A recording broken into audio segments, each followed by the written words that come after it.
Hello fellow stackers, 365 here, welcome back to my channel.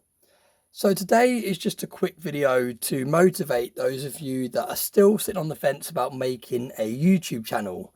Now I want to give you a couple of benefits, and also I'm going to give you a couple of negatives, and also I'm going to give you a couple of kind of behind the scenes shots to show you my setup. I've had a number of emails and I've had a number of comments on some of my videos asking to see my behind the scenes setup and just kind of asking me tips about what's the best way to start a YouTube channel, what should I call my YouTube channel, how should I do my thumbnails, what do I put in the description, just lots of different things to do with starting a YouTube channel. Now let me start by saying the positives of starting a YouTube channel. Now there's a lot of people that are looking for different investments and ideas of where to put their fiat currency, and I think it's a great way of sharing your thoughts.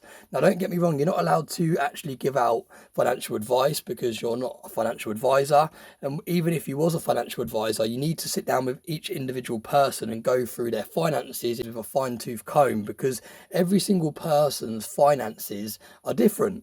Everyone has different incomes, everyone has different outgoings, everyone has different budgets, everyone has different goals and all the rest of it. So even if you are a qualified financial advisor, it's still not a great idea to be giving out financial advice to kind of a widespread audience.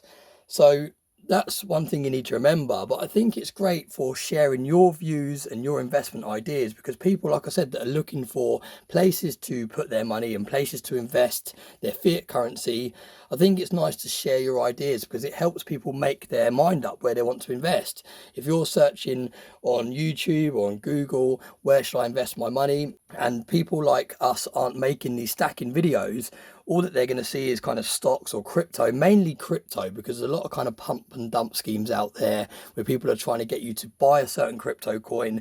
As soon as everyone buys it, then the person that originally created the coin or has the biggest holding in the coin sells it and they make a lot of money. So I think it's very important for that side of things to be sharing what you're getting involved in, because then it helps other people also get involved in precious metals, and it gives them more options. Instead of searching for investment ideas and just being bombarded with crypto, it gives them more ideas to have a look into, because stacking is looked at like an older generation thing. It's not really like a cool thing. You don't see many kind of young cool channels out there on YouTube. Now there are exceptions to the rule, but in general you don't really see like these kind of young people coming out and they're going, oh, buy gold and buy silver and a great hedge against inflation, all the rest of it.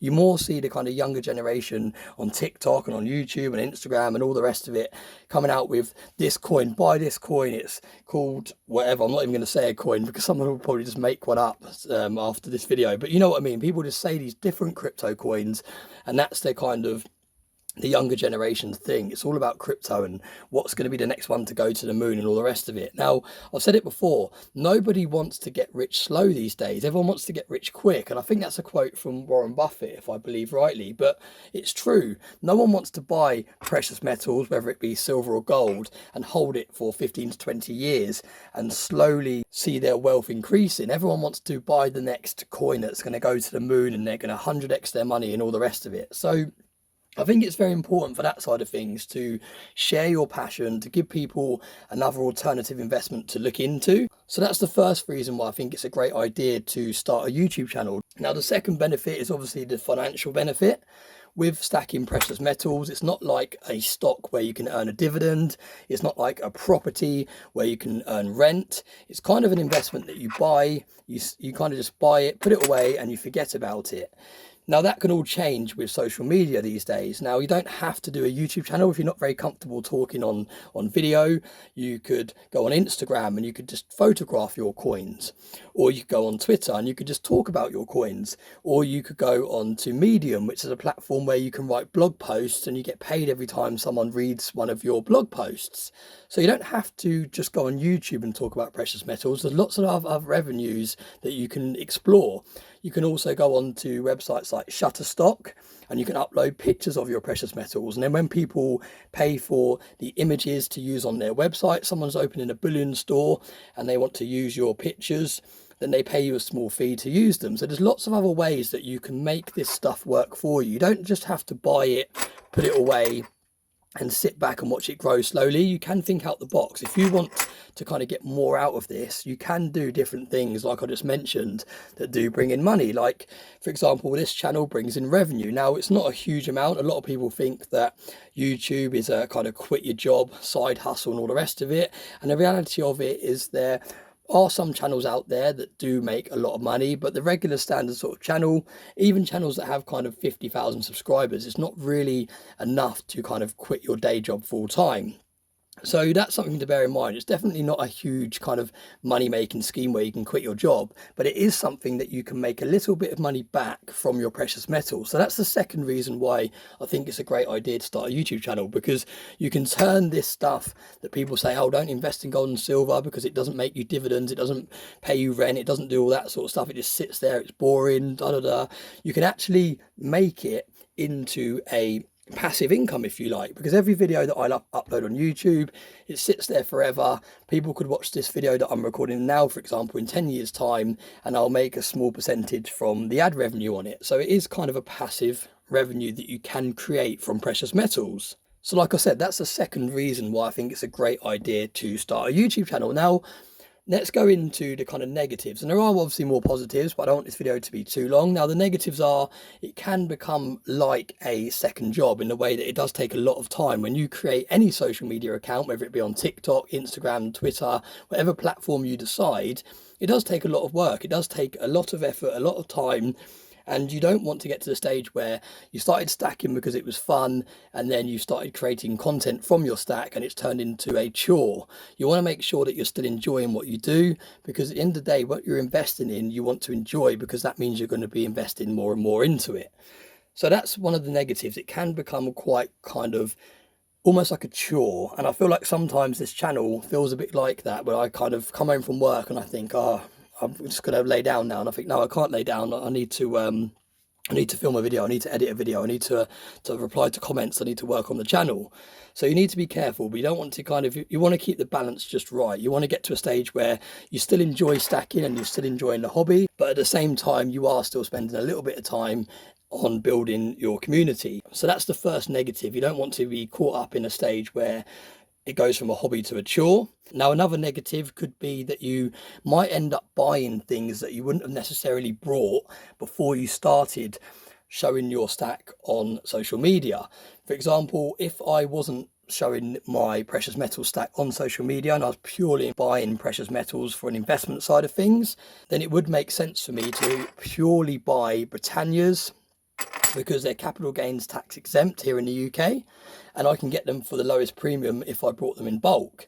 However, because I'm doing this channel, if I was to just keep buying the same thing over and over again, it wouldn't be very interesting for the viewers, and that is why I pick up more premium items. Now, don't get me wrong, I do still like picking up premium different items, because at the end of the day, this is still a hobby. It's not just for an investment, it is still a hobby of mine. But I definitely have brought pieces on this channel that I wouldn't have brought if it was purely for an investment. And I've got an example of one of the pieces in here. Now, like I said, don't get me wrong, the pieces are still really, really nice, but I wouldn't have necessarily brought them if it wasn't for having this YouTube channel. And this is a prime example. Now, Constitutional Stacker has two of these. He calls them the twins, and they're absolutely gorgeous pieces of silver. 10-ounce bar. Absolutely gorgeous. It's like an art piece, but they do contain quite a large premium, and they're definitely not capital gains tax exempt. So things like this that I probably wouldn't have brought if I wasn't showcasing my channel on YouTube. You just got to be a little bit more careful. You still want to treat yourself, you still want to buy things that are a little bit different to keep the hobby exciting, but at the same time, you don't want to end up buying things just for the YouTube channel and not seeing any return long term, because you do need to remember, although it's a hobby, it is still an investment, and you do still want to end up in the positive in the future. You don't want to just go ahead and buy loads of proofs and loads of premium items and loads of colorized coins and all these things that might not necessarily catch up with the spot price of the precious metal content, and you might end up selling in for a slight loss in the future. So that's definitely another negative that you need to be careful of. And we're going to leave it there because I don't want to make this video too long. It's already around about 10 minutes. But the last thing I want to finish up on is my setup. Now, you don't have to spend an arm and a leg on a setup. And my advice to you is, if you're thinking about starting a YouTube channel, just start filming with what you currently have. Just buy a cheap tripod from eBay for £3 from China. Put your camera phone on it. Don't buy an expensive camera. Don't pay a monthly amount for an editing software on your laptop or anything like that. Just start filming and just get a feel of how YouTube works and what tags work and what descriptions work and what titles work and what thumbnails work. Because at the end of the day, the best way of learning anything in life is just by doing it. You can watch all the videos in the world about tips and tricks on how to do things. It's like if you watched a video on YouTube about how to ride a bike.